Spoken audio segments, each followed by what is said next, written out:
Hello guys, welcome to my YouTube channel. आज का विषय है बच्चों में दस्त। हम आज जानेंगे दस्त क्या है, कैसे फैलता है, कैसे रोका जा सकता है। दस्त लगने के कारण शरीर में पानी की कमी हो जाती है और बच्चा कुपोषित हो जाता है। दस्त के कारण दुनिया में हर वर्ष 10 लाख से ज़्यादा बच्चों की जान चली जाती है। दस्त मुंह के रास्ते शरीर में जाने वाले कीटाणुओं, खास करके मल से पैदा होने वाले कीटाणुओं से फैलता है। आप आप सबको जानना चाहिए कि दस्त से पीड़ित बच्चे को देने लायक अन्य तरल पदार्थ केवल 6 माह से बड़े शिशु के लिए माँ का दूध और माँ का दूध देना चाहिए। माँ को चाहिए कि वह बच्चे को पहले से अधिक बार स्तनपान कराए। पकी हुई दाल या पकी हुई सब्जी का पानी देना चाहिए। चावल का माड़ देना चाहिए। ताज़े फलों का जूस देना चाहिए। नारियल का पानी देना चाहिए। थोड़ी चीनी के साथ हल्की चाय दिया जा सकता है। सुरक्षित जगह से लिया गया स्वच्छ पानी, अगर पानी स्वच्छ न हो तो उसे उबालकर या क्लोरीन की गोली डालकर उसे साफ कर लेना चाहिए।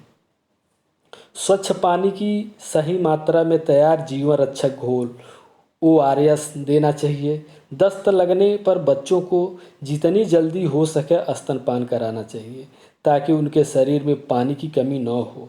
जिन बच्चों को स्तनपान नहीं कराया जाता, ऐसे 2 वर्ष से छोटे बच्चों को 1/4 या आधा बड़ा कप और 2 वर्ष या उससे बड़े बच्चों को आधा या पूरा बड़ा कप तरल पदार्थ हर पतले दस्त के बाद पिलाना चाहिए। दस्त पीड़ित को ORS तथा जिंक दिया जाना चाहिए। कुछ लोग सोचते हैं कि तरल पदार्थ पीने से दस्त और ज़्यादा आते हैं। यह सही नहीं है। दस्त लगने पर बच्चे को जितनी बार हो सके ORS तब तक पिलाते रहना चाहिए जब तक दस्त रुक न जाए। इससे दस्त के कारण शरीर में हुई पानी की कमी की भरपाई होती है। बच्चे को साफ कप से ORS पिलाना चाहिए। बोतल का इस्तेमाल नहीं करना चाहिए। बोतल को पूरी तरह से साफ करना मुश्किल होता है। ORS क्या है और कहाँ मिलता है?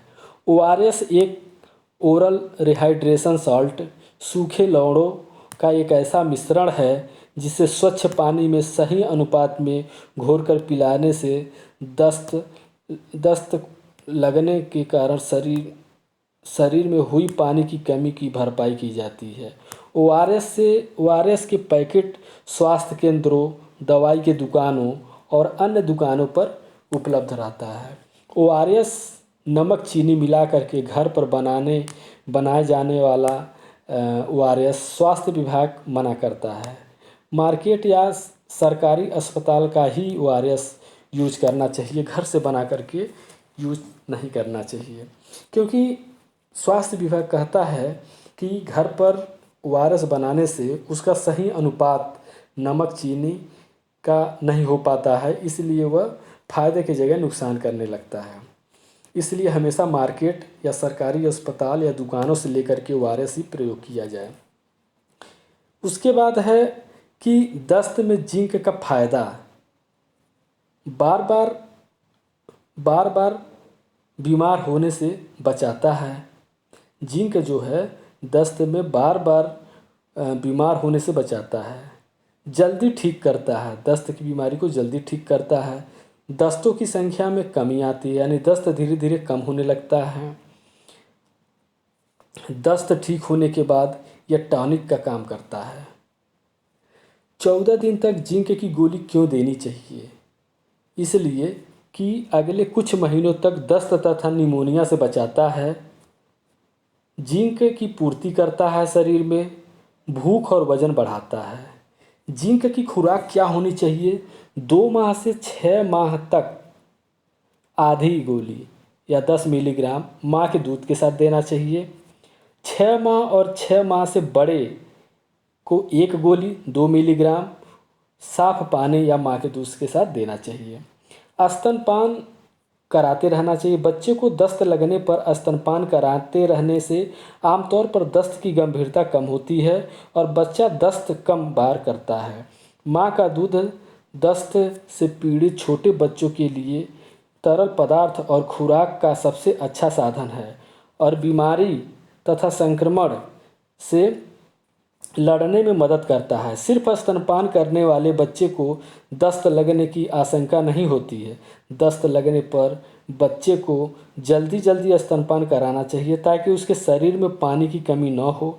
स्तनपान करते समय ये दस्त के कारण निकलने वाले पानी की भरपाई की जाती है। कभी कभी माताओं को सलाह दी जाती है कि दस्त लगने पर बच्चे को अपना दूध कम पिलाएं। यह सलाह सही नहीं है। आपको हम दो चित्र दिखा रहे हैं जिसमें दो बच्चे दस्त से संक्रमित हैं। इसमें से एक बच्चा ऐसा आपको दिख रहा है पहले चित्र में कि बच्चा को साफ़ सफाई से बिस्तर पर लिटाया गया है, आसपास सफाई रखी गई है और एक व्यक्ति जो है 1 लीटर के पानी में ORS का पैकेट घोल करके ORS बना रहा बच्चों के लिए साफ़ पानी में। और यहाँ पर साफ़ सफाई पर विशेष ध्यान दिया जाता है। प्रश्न ये उठता है कि एक पैकेट का ORS को 2 बार में या थोड़ा थोड़ा करके बनाएं, ऐसा नहीं हो सकता है क्योंकि ORS का पैकेट में जो तत्व मिलाए जाते हैं वह अगर अलग अलग हम आधा आधा करके हम बनाते हैं तो सही अनुपात में नहीं मिल पाएगा और बढ़िया काम नहीं कर पाएगा।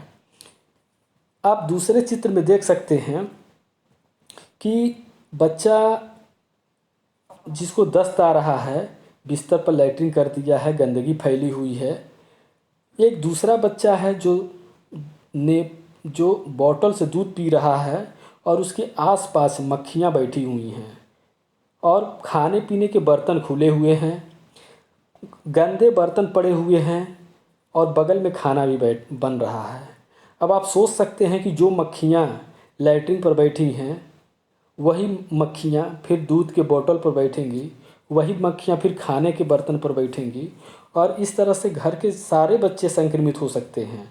आप देख रहे हैं कि इसमें दिखाया गया है हाथ जो है व्यक्ति का हाथ साफ नहीं है और इसको साफ रखना आवश्यक है क्योंकि बीमारी से बचाने के लिए ज़रूरी है साफ़ सफाई। आप सबको जानना चाहिए कि मल में बीमारी के कीटाणु होते हैं। सबके मल में कीटाणु होते हैं, बच्चों के मल में भी, इसलिए मल खतरनाक होता है। अगर बच्चे पाखाने या शौचालय से बाहर शौच कर रहे हैं तो उनके मल को तुरंत शौचालय में डालना चाहिए और उस पर मिट्टी डाल देना चाहिए। पखाने और शौचालय को साफ रखने की कीटाणु को फैलने से रोका जा सकता है। अगर शौचालय या पखाने की सुविधा न हो तो बच्चों और बड़ों को घरों के रास्तों, पानी के साधनों और बच्चों को खेलने की जगह से दूर शौच करना चाहिए और शौच के बाद मल पर मिट्टी डाल देना चाहिए। पानी के साधनों को पशुओं और मनुष्यों को मल से दूर रखना चाहिए। तो अगर हम इन सारी सावधानी को रखें तो बच्चों को दस्त से हम बचा सकते हैं।